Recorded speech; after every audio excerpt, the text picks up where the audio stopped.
और studio all info में आपका स्वागत है दोस्तों। मेरा नाम लक्ष्मण परमार। तो आज આપણે વાત કરવાના છે થોડીક મોબાઈલ સેટિંગ વિશે।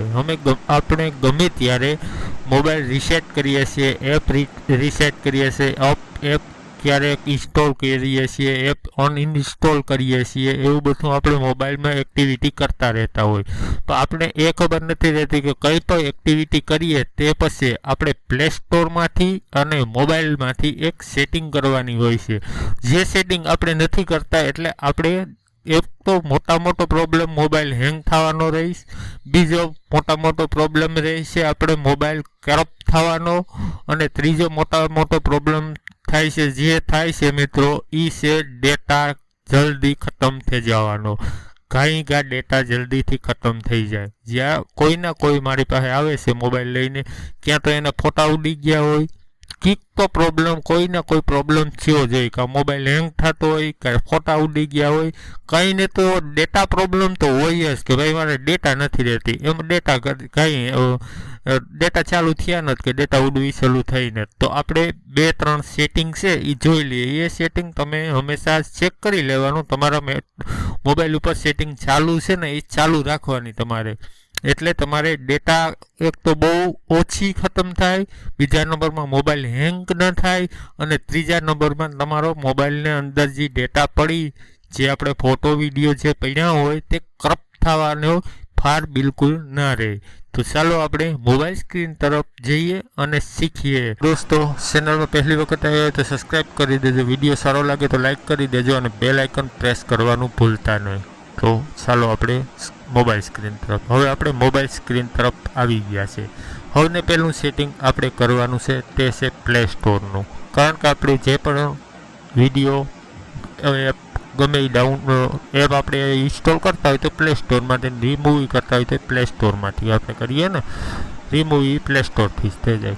તો આપણે હવે પહેલાં પ્લે સ્ટોર ઓપન કરી લેવાનું છે। ઓકે મિત્રો, તો તમે તમારા મોબાઈલમાં પ્લે સ્ટોર ઓપન કરી લેજો। ઓકે, આ પ્લે સ્ટોર ઓપન થઈ ગયું છે।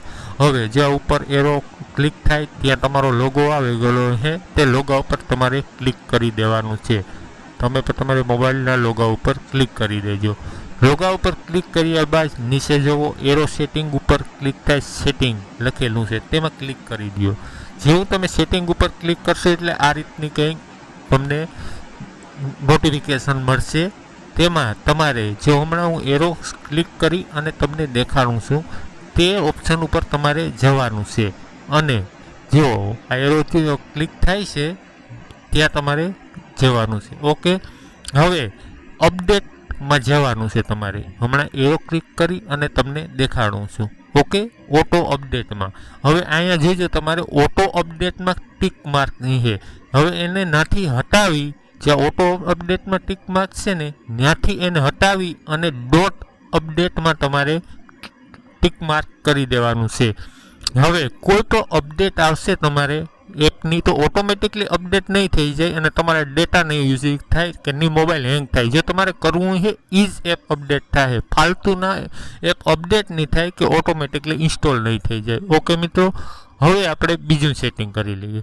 બીજું સેટિંગ ઉપરથી તમે સ્ક્રોલ કરશો, ઉપરથી તમે નીચે સ્ક્રોલ કરશો એટલે આ રીતનું ઉપરથી તમને એપ દેખાડશે। હવે તમારે જો ડેટા સેવિંગ એપ હોય અહીંયા તો તમારે ઓપન કરી લેવાનું, કે આ પેન જેવું આઇકન છે એમાં ક્લિક કરશો એટલે જો અહીંયા ડેટા સેવિંગ નામનું એક ફોલ્ડર પડ્યું છે તેને પ્રેસ કરી અને ઉપર લાવો એટલે એ ઉપર આવી જાય છે। એ અંદર પડ્યું હોય એને આપણે બહાર કાઢવાનું છે। હવે એના ઉપર પ્રેસ કરી જો હું ઉપર લાવું તો જો આ જગ્યાએ આપણે મેલી દેવાનું છે। ઓકે મિત્રો, આ ડેટા સેવરનું એપ છે। ઓકે, આ કદાચ ન હોય તમારે તો આ પેનના આઇકોન ઉપર ક્લિક કરો એટલે અંદરથી આવી જાય। હવે એ ડેટા સેવર એપ છે ને એને ઓન કરી દેવાનું છે, હંમેશા ઓન જ રાખવાનું છે, એને ઓફ કોઈ દી નહીં કરવાનું। ઓફ હોય તો ઓન કરી દેવાનું, જો એના ઉપર ક્લિક કરશો એટલે ઓન થઈ જાય। હવે ડેટા સેવિંગ ઓન થયું, ફાલતુના ડેટા તમારા જાય નહીં, ડેટા બધા સેવિંગ થતા જાય। ઓકે મિત્રો, હવે બે આપણે જે સેટિંગ કરી લીધી, કારણ કે હંમેશા રીસેટ મોબાઈલ કરીએ પણ કોઈ પણ એક્ટિવિટી કરીએ મોબાઈલની અંદર તો આ વસ્તુ પાછી મેન્યુઅલ થઈ જાય, તે આપણે પાછું અપડેટિંગ કરવું પડે। હવે છે આપણે ફેસબુકનું સેટિંગ. વધારેમાં વધારે કોઈ ડેટા ખાતું હોય તો એ છે ફેસબુક. અને ફેસબુકમાં ડેટા કેવી રીતે ખાય તો હમણાં હું તમને દેખાડી દઉં છું ફેસબુક ઓપન કરીને. ઓકે મિત્રો, તો ફેસબુક આપણે ઓપન કરી લઈએ. તમે પણ તમારા મોબાઈલની અંદર ફેસબુક ઓપન કરી લેવાની દોસ્તો. અને પછી ફેસબુકની અંદર 1 થી 2 સેટિંગ આવે એ તમારે કરી લેવાના છે. કારણ કે ફેસબુકમાં જે ડેટા આપણે ખાય છે તે પણ આપણે ઓછી કરવી અને મોબાઈલ પણ હેંગ થતો બંધ કરવો. અને મોબાઈલ જે ફેસબુકની અંદર કોઈ આઈડી કરપ્ટ થઈ જાય તો તે પણ બંધ કરવાની છે આપણે. તો આપણે ફેસબુક ઓપન કરી લીધી છે મિત્રો. હવે તમારે શું કરવાનું છે જો હમણાં તમને હું એરો સ્ક્રોલ કરીને દેખાડું છું. ઓકે, હવે પહેલાં આ જોઈ લો. જો ખાલી હું ઉપર સ્ક્રોલ કરું છું ઓટોમેટિકલી વિડીયો ચાલુ છે. આમાં બહુ જ ડેટા મિત્રો ઉપડે. જો આ વિડીયો હું પ્લે નથી કરતો, ખાલી સ્ક્રોલ કરે વિડીયો ચાલુ થઈ જાય. જુઓ મિત્રો, આમાં એકમાં હું પ્લે ઉપર ક્લિક નથી કરતો, વિડીયો સ્ક્રોલ કરું તો વિડીયો ચાલુ થઈ જાય છે. તમારે પણ એ રીતના ચાલુ થઈ જતો હોય છે. તો તમારે શું કરવાનું રહેશે મિત્રો, તો ઉપર જે આપણે લોગો હતો તેના ઉપર ક્લિક કરી દેવાનું. અને અહીંયા નીચે તમારે થોડુંક નીચે સ્ક્રોલ કરશો એટલે જુઓ અહીંયા એક ઓપ્શન આપેલું છે. નીચે સ્ક્રોલ કરશો એટલે જુઓ આ પ્રાઇવેસી નામનું સેટિંગ છે. સેટિંગ એન્ડ પ્રાઇવેસી નામનું તેમાં તમારે ક્લિક કરી દેવાનું છે મિત્રો. તેમાં જેવું ક્લિક કરશો તે પછી આ રીતનું તમારે એક પોપઅપ ખુલીને આવશે. હમણાં એરો સ્ક્રોલ થાય. હવે અહીંયા તમારે જવાનું છે ઓકે કસ્ટમાઇઝ ડેટા યુસેજ. હવે એમાં તમે ગયા એટલે જો અહીંયા ઉપર લખેલું છે ઓન ડેટા. એ ડેટા સેવિંગમાં તમારે એ ક્લિક કરીને આનાથી ક્લિક હટાવી દેવાનું છે મિત્રો. અને ડેટા સેવિંગમાં તમારે ક્લિક કરી દેવાનું છે. જો અહીંયા તમારે સેવિંગ અહીંયા છે ક્લિક તો તમારે ડેટા બહુ ઉપડશે અને ડેટા જલ્દીથી ખતમ થઈ જશે. ઓકે મિત્રો, તો અહીંથી જે આ એરો ક્લિક થયો ત્યાંથી તમારે ક્લિક હટાવી દેવાનું. નીચે ડેટા સેવિંગમાં ક્લિક કરી દો, ઓટોમેટિકલી ત્યાંથી ક્લિક હટી જાય. ઓકે, થોડુંક નીચે આવવાનું. નીચે આવી અને આ ઓન છે ત્યાં ઓન વાઈફાઈ પણ નહીં રાખવાનું. અને નેવર અપડેટમાં ઓટો અપડેટમાં તમારે નાખી દેવાનું છે. ઓકે મિત્રો, તો આપણે ત્યાં ક્લિક હમણાં એરો ક્લિક થાય તમે પણ જોઈ લેજો. તે જગ્યાએ તમારે ક્લિક કરી દેવાનું છે. જો અહીંયા ક્લિક કરી દેશો. ઓકે મિત્રો, હવે તમારું ઓટોમેટિકલી જે વિડીયો ચાલુ થઈ જશે ને તે બંધ થઈ જશે. જો તમારે વિડીયો જોવો છે એના ઉપર ક્લિક કરશો તો જ વિડીયો ચાલુ થશે. ને ઓટોમેટિકલી વિડીયો હાલતો બંધ થઈ જશે. અને બીજા નંબરમાં બેકગ્રાઉન્ડને અંદર તમારો એપ જે હાલતું છે તે પણ બંધ થઈ જાય. આપણે મોબાઈલ ચાલુ કરીએ એટલે બેકગ્રાઉન્ડમાં એપ ચાલુ હોય છે.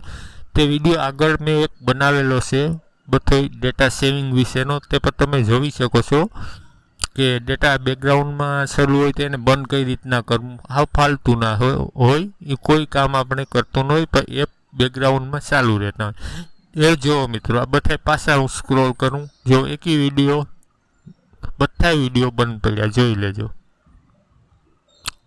જો એકી વિડીયો ઉપડતો નથી, સ્ટોપ થઈ ગયેલ પડ્યા.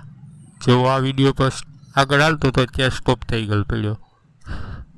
બધું સ્ટોપ થઈ ગયું છે. ઓકે, હવે આમાંથી જે વિડીયો આગળ જોવો હોય તેના ઉપર ક્લિક કરીએ તો જ એ ચાલુ થઈ જાય. નકર તમે સ્ક્રોલ કરો અને વિડીયો ચાલુ થાય એ તમારે ડેટા ઉપાડે જ. અને ડેટા ઉપાડે સાથે લેવાના દેવા વગરનું ડાઉનલોડિંગ થાય અને કેટલીકનો જામ કરે મોબાઈલ. ઓકે મિત્રો, તો જે તમારે વિડીયો જોવો હોય આગળ આ વિડીયો છે તે મારે જોવો તો એના ઉપર ક્લિક કરીએ તો જ એ વિડીયો ચાલુ થાય. જોવો તો જ આ વિડીયો ચાલુ થયો, બાકી વિડીયો શરૂ થાય નહીં. ઓકે મિત્રો, તમને સમજાઈ ગયું? તો વિડીયો સારો લાગ્યો હોય તો લાઈક કરી દેજો. ચેનલમાં પહેલી વખત આવ્યો તો સબસ્ક્રાઈબ કરી દેજો અને બેલ આઇકન પ્રેસ કરવાનું ભૂલતા નહીં. થેન્ક યુ મિત્રો.